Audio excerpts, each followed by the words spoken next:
at least in our teams, we were impacted last year by reductions. And so in order to, again, tasked with doing more with less, ruthless prioritization became the absolute key to everything we were doing. But in order to do that, we had to be very clear communicators. We had to be very clear and concise about what we could and should do, right? There was a difference there as well. You have to have that constant line of communication with leadership, but also with your stakeholders, right? It's not taking on everything that comes to you. It's questioning which of these projects will bring the most value in alignment with this new direction that we're going. And then I also think it's very important as MOPS leaders to be able to clearly communicate to your leadership team what your bandwidth looks like. So at one point, my team was reduced by 25%, but our workload increased by 54%.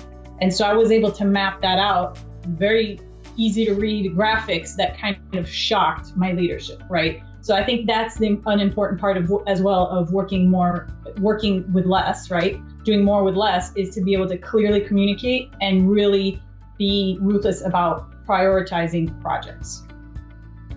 Bandwidth is always going to be an issue.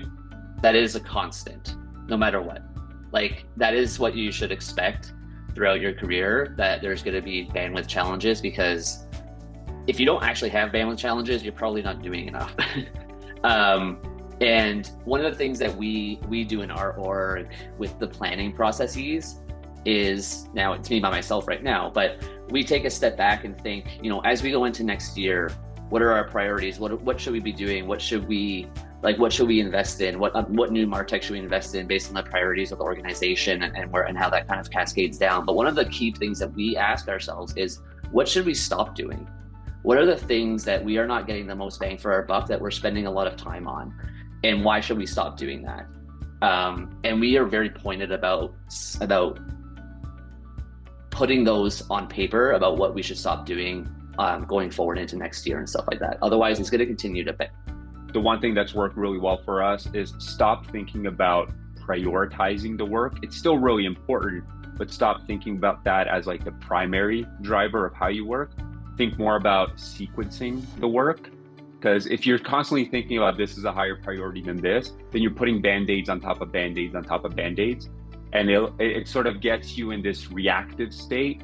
And the thing that sort of my team and like me and my leadership team needs to do is we need to think 2 years out where we need to be, and then how do we sequence all of these requests to a point where we meet the needs of everyone in a more scalable infrastructure.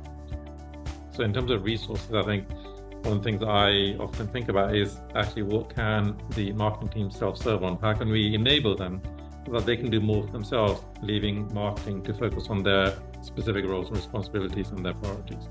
I just wanted to make that point because I think that's really important as well. Often marketing operations are just bundled with a lot, as in, what other teams think marketing operations should be doing.